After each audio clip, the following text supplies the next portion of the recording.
Qui aurait cru que le tranquille département du Loir-et-Cher serait la cible d'un réseau mafieux international? Oui, Madame Clément, c'est le chef du veau de la gendarmerie de Muide. oui. C'est pour venir vous voir si ça vous pose pas de problème. Non, monsieur Clément vient vous chercher. D'accord. Allez, viens. Nous sommes début janvier.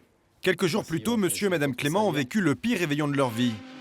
Vers 19 h, ce couple de retraités sort faire une dernière course et oublie de brancher l'alarme. Voilà. Ils sont passés par là. Ils ont forcé la baie. Ils sont partis par là. Alors, ils ont forcé, ils ont des tournevis et tout ça. Et puis alors là, voyez-vous, c'est pété. Moi, à mon avis, ils sont passés par là, ils n'ont pas fait grand tour. Non, de toute façon, oui. À leur retour, 45 minutes plus tard, les voleurs sont déjà partis. Contrairement au cambriolage habituel, ils n'ont pas tout retourné dans la maison. Il y a des trucs en pot, tout. Rien piqué. Ce qui m'aurait emmerdé, c'est que s'ils m'avaient... Des collections, là. Sur mes collections. Ouais.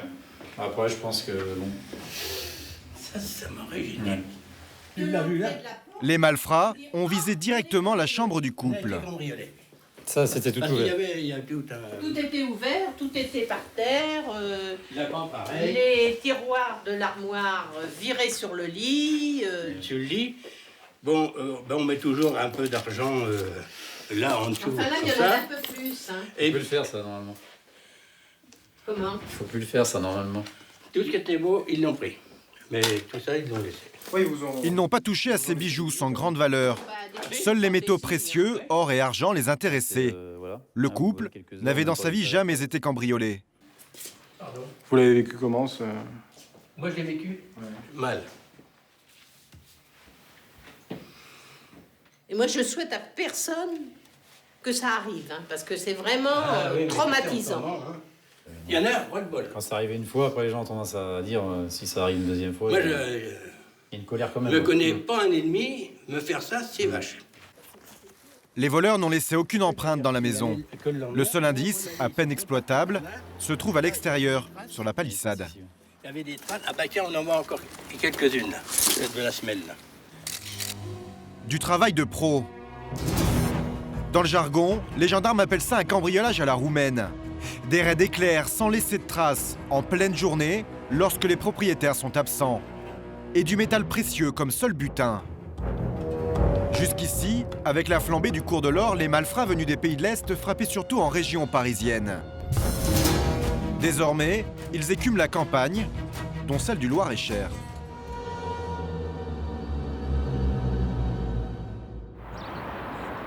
Jamais ce département, à 2 heures de route au sud de Paris, n'avait connu une telle vague de cambriolage. À la caserne de Blois, le chef Vincent Duvaux a reçu la mission d'y mettre fin. Pour moi, elle n'a pas d'utilité, cette pièce-là.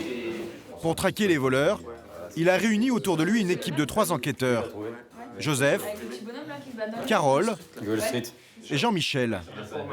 Leur nom de code, Cambry 41.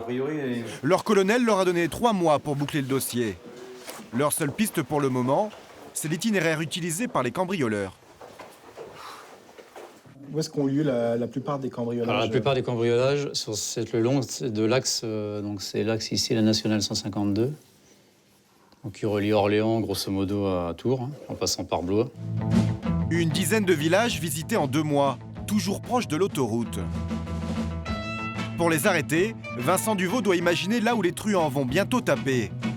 Cet après-midi, il est en patrouille dans une zone à la sortie de l'autoroute. Au carrefour, en place la table de travailler, on est en train de contrôler avec le suspect pour info. Ok, vous voulez du renfort ou pas? Ouais. Les gendarmes ont peut-être flairé de gros poissons. Une voiture grise a été aperçue en train de faire des rondes dans le secteur. À son bord, 3 hommes qui visiblement ont fait beaucoup de route pour venir ici. Vous venez d'où, là? On De vient mer. de Roumanie. Oui, d'accord, Du ça, Roumanie. d'accord, ça, d'accord. Non, c'est pas pour vous installer ici, c'est pour... Non, ouais, justement, d'accord. d'acheter quelques matériels, de faire l'agriculture, D'accord, c'est tout. ouais, ok. Du tracteur, du machin, D'accord. du bordel. Leurs papiers sont en règle, aucun signalement judiciaire. pouvez nous ouvrir le coffre juste qu'on vérifie comme ça. Hein, Mais l'explication de leur présence ici, à 2500 km de chez eux, ne convainc pas les gendarmes. D'accord. Ouais, il y a des salopés, des Ouais, machins ok. à changer. Le problème, c'est que sans réquisition, ils n'ont pas le droit de leur faire ouvrir les valises. Les 3 Roumains, acheteurs présumés de tracteurs, peuvent repartir tranquilles. Qu'est-ce que vous avez trouvé d'intéressant dans la région? On n'a rien cherché pour l'instant. C'est pour ça qu'on n'a rien trouvé, on n'a rien cherché. Vous cherchez quoi? Du matériel. Pour faire de l'agriculture, je sais pas quoi.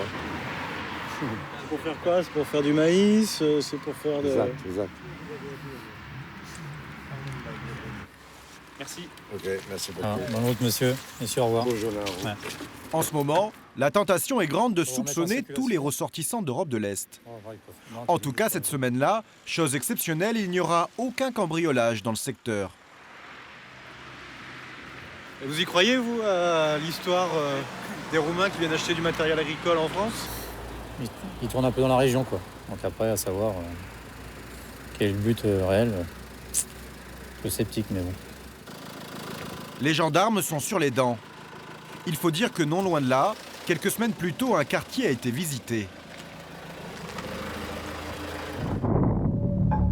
2 maisons ont été touchées, mais les propriétaires de celles-ci ont surpris les cambrioleurs et les ont mis en fuite. Ils ont alors réussi à relever la plaque d'immatriculation de leur BMW. Mise sous surveillance, elle est repérée aux portes de Paris, à Montreuil. Les policiers de la BAC, prétextant un contrôle de routine, en profitent pour enregistrer l'identité de leurs occupants, qui logent dans cet hôtel tout proche. Il s'agit de 3 Albanais entre 20 et 30 ans. Tous ont déjà été interpellés dans le passé pour des affaires de vol. Mais ça ne prouve pas pour autant qu'ils étaient à bord de la voiture le jour du cambriolage. Vincent Duvaux a besoin de preuves. Et il va avoir un coup de chance. Allô? Oui, Vincent. Je viens de voir pour le portable qui est retrouvé à Célette. Ouais, tout à fait. Ouais. Un téléphone portable a été égaré sur le lieu d'un autre cambriolage dans la région. Impossible d'identifier son propriétaire.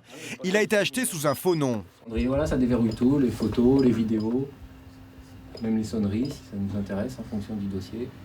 Une fois forcé par le service scientifique, voici ce qui apparaît. Pas de photos, mais une liste d'une vingtaine de numéros et des SMS en langue albanaise. D'appel, on a quand même quelques Les numéros. journaux d'appel sont intéressants, ouais. Il y a 2-3 numéros qui reviennent régulièrement, Ouais. dont des numéros en France aussi. Et les SMS, ça dit quoi? C'est... Bah, les SMS, ça reste à traduire, mais les premières traductions faites rapidement n'apportent pas d'éléments vraiment concernant les cambriolages. Ça serait le petit plus, quoi. C'est déjà arrivé, hein. On a déjà vu que... on t'arrive quand, ou des petites choses qui peuvent... Tiens. Il y a des contacts d'autres personnes que vous Ouais. pouvez appeler. Ouais, à la rigueur, ouais. Par contre, on va identifier les autres contacts, quoi. Ça va être intéressant quand même. Et là, c'est Parce qu'on n'y vient pas tout seul, hein, sur un cambriolage, a priori. 2 semaines plus tard, les numéros ont été identifiés. Tous les contacts sont des Albanais, dont l'un des 3 occupants de la fameuse BMW.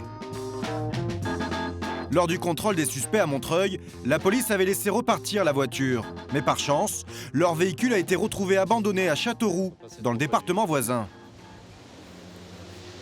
C'est pas trop près pour pas trop le polluer, le machin. Ces occupants l'ont laissé sur le bord de la route à cause d'une panne. S'agit-il des suspects de Montreuil? 1 mois s'est écoulé depuis qu'ils ont été contrôlés par la police. Alors Vincent Duvaux veut savoir s'ils ont continué à utiliser cette voiture. A priori, d'après les techniciens, c'est que de la trace de gants, hein, donc il n'y a pas de trace qui ressort. Il n'y a pas d'effet personnel, choses comme ça. Joli tapis-sol. Ouais. Et une bouteille. Une bouteille Evian, Ouais. 50 centilitres. Ça peut être intéressant, par contre, peut-être. Une bouteille d'eau presque vide. Les occupants de la voiture ont certainement bu au goulot et laissé leur ADN dessus. Vous êtes optimiste? Bon, et des fois, il suffit d'une chose. Hein. Là, le résultat des analyses, dans combien de temps? 5 semaines, on va dire. Ouais. On va prendre large. Ça reste encore raisonnable. Bon. Si on a d'autres choses à traiter par ailleurs, ça permet... Mais bon. En attendant, les malfrats courent. Ah bah oui. 5 semaines pour analyser des pièces à conviction. On est loin des séries policières américaines. Ce temps-là, les gendarmes vont quand même le mettre à profit.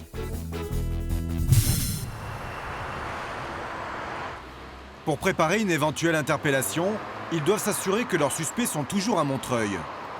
Carole est accompagnée d'un gendarme expert en filature. On y va, nous, quand tu veux. Ouais. T'es bonne? C'est bon. Nous les accompagnons en caméra cachée. D'après leurs informations, les cambrioleurs présumés logeraient dans cet hôtel-restaurant bon marché. Rapide coup d'œil à l'intérieur, il a aperçu des hommes à qui il donne un sobriquet surprenant. Donc t'as vu, là, les mecs, les crapauds, ils sont dedans, là, au comptoir. Il y en avait plusieurs dedans. Ah oui. Donc l'objectif, ce serait, enfin, de ceux qu'on a identifiés ou pas, je sais pas, parce que j'ai pas bien distingué. L'objectif, là, ce serait de pouvoir se mettre discrètement, là, attendre qu'il y en ait un qui sorte et on va le suivre. Pour voir où il va, s'il récupère une voiture, pour savoir ce que c'est comme véhicule, etc. Tu en as les photos, là? Ouais. Ils ont avec eux les photos des suspects. Mais impossible de rester devant l'hôtel, ça attirerait les soupçons. Ils attendent patiemment à 100 mètres de là, sur ce banc, et restent en liaison avec le reste de l'équipe. C'est chaud. Ça regarde dans tous les sens. En planque, Joseph et un collègue vont passer la journée enfermés dans une camionnette banalisée. Une caméra braquée sur l'entrée de l'hôtel. Elle est pas en session. Ils vont tout enregistrer. Comment? Et l'hôtel, l'entrée, elle est là, tac, paf. Et ça, c'est les putes. Ouais, bah, de toute façon, ça correspond. Ah, ça, c'est les putes qui sont à l'hôtel, là. Ça correspond à ce qu'elle nous a dit, la BAC, proxénétisme. À l'intérieur, une douzaine de chambres, louées 50 € la nuit. Visiblement, il est fréquenté par de nombreux jeunes Albanais. Et tous semblent se connaître. C'est bien les fumeurs, ils sont obligés d'aller dehors. Tout ça, c'est pays de l'Est. Hein. Ouais, typé, hein. Ouais, c'est qu'ils se ressemblent aussi un petit peu tous. Et vous pensez que c'est tous des cambrioleurs, des malfaiteurs? Non, non, pas forcément. Mais... Après, c'est pas exclu qu'ils se diversifient, hein. Ils font dans autre chose aussi. Hein. Il y a peut-être des escrocs aussi dedans. Hein. Après une heure de planque, une première cible sort de l'hôtel. Il a grossi, dis donc, il s'est empâté. C'est l'un des occupants de la BMW, bon, qui apparaît également sur les listings téléphoniques. Et un de plus dans la gamelle. Pas de traces des deux autres ce jour-là. Ah, il est bien là. Il est bien. Bien. Mais soudain, une berline blanche s'arrête devant la porte de l'hôtel. Pile poil dans le champ de la caméra. Merci, monsieur. Joseph vérifie sa plaque, Bien celui qui sort, là. alors qu'un Albanais embarque dans le véhicule et disparaît. Ouais. Mais, il partira bien bosser, les mecs, là. Hein. Je te remercie. Salut. Royal au bar. La bagnole est immatriculée au nom de garages qui sont déjà identifiés. C'est-à-dire que les bagnoles qui sont vues chez nous elles proviennent déjà de ces garages-là. Donc déjà, on est sur la bonne piste. On est sur le même truc, quoi. La voiture vient du même garage que la BMW. C'est un indice de plus. C'est une fois qu'on les aura en face de nous en garde à vue, il faudra quand même pouvoir leur mettre des choses en face, parce que c'est pour le genre de gars qui vont s'allonger facilement. Donc c'est de récolter un maximum de preuves à leur mettre en face, de sorte à ce qu'ils ne puissent pas à nier ou à l'évidence ou leur implication. Au moment de lever le camp, un rebondissement. Les hommes du chef du veau apprennent que d'autres enquêteurs sont ce jour-là en repérage autour de l'hôtel. Des gendarmes de Saint-Germain-en-Laye, tout proches, eux aussi sur la piste des cambrioleurs albanais. Cette concurrence imprévue les agace un peu. Au téléphone. Alors, ils sont sur CR, ça fait 10 mois qu'ils travaillent dessus. C'est cette équipe-là. Enfin, moi, je lui ai pas donné les noms, parce que de toute façon, déjà, je les connaissais pas. Ouais. Et puis, je lui ai rien dit. Ah, c'est la guerre, là, entre gendarmes pour savoir qui va attraper les cambrioleurs. Il y a la prime au bout, hein. Il y a la prime au bout. La prime de capture. Ouais. C'est pas la prime de capture. Donc là, on se taquine un peu, mais on va trouver un terrain d'entente. Sauf qu'il n'empêche que nous, on a décidé, on a programmé notre truc. Bon, dans l'esprit, on va pas attendre 6 mois de plus pour leur faire plaisir à eux s'ils sont pas prêts. Nous, si on est prêts, on y va. Hein. Il va falloir téléphoner au labo, qu'ils nous ressortent l'ADN le plus rapidement possible. Et puis, dès qu'on a, on vient, on frappe. Il faut plus attendre. Dans la foulée. Après 3 mois d'enquête, pas question de se faire voler la vedette par les gendarmes parisiens. D'autant que le labo de la police scientifique a envoyé avec un peu d'avance les résultats des analyses ADN prises sur la bouteille d'eau. Manquait la fameuse bouteille d'eau, toujours avec l'eau dedans. qu'on avait vu. Et alors, elle a parlé cette bouteille ou pas? Elle a parlé. Qu'est-ce qu'elle a dit? Elle nous a donné un nom. Donc un nom d'une personne qu'on vise dans la procédure. Donc ça tombe bien, c'est qu'on ne s'est pas complètement trompé. Donc ce qui laisse penser que cette personne occupait habituellement le véhicule BMW, quoi. En clair, l'un des utilisateurs réguliers de la BMW fait partie des suspects surveillés à Montreuil. Il leur faut agir sans tarder. D'après les derniers éléments de l'enquête, ces malfrats présumés se rendraient régulièrement en Albanie. Donc on a retrouvé une trace. Donc le 23 janvier, c'est rendu. Il est parti à Paris-Charles de Gaulle, direction Tirana, quoi, via Budapest. Là, c'est un billet à 250 €. Là. Donc ils y vont assez régulièrement quand même. Donc, pour des gens qui n'ont pas de profession déclarée ici en France, bon, l'argent, il faut le trouver quelque part, quoi. L'interpellation de ces hommes est prévue la semaine suivante. Mais surprise, Vincent et son équipe vont être dessaisis du dossier. L'affaire a pris des proportions qu'ils n'imaginaient pas. Vincent, en commandement. Bon. À la mi-juin, 140 militaires sont sur le pied de guerre. Dispositif rassemblé, à vos ordres, mon collègue. Merci. Donc aujourd'hui, c'est l'aboutissement d'une enquête, je dirais, de longue durée concernant, je dirais, des bandes d'Albanais. La gendarmerie nationale a finalement confié l'opération à la section de recherche de Versailles. Après des mois d'enquête, ils ont réalisé qu'ils étaient en réalité 5 départements à travailler chacun de leur côté sur le même réseau de cambrioleurs.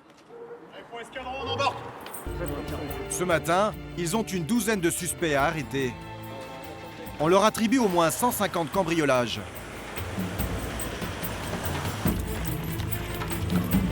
Il faut faire vite. Les suspects sont dispersés dans 3 hôtels sur Montreuil.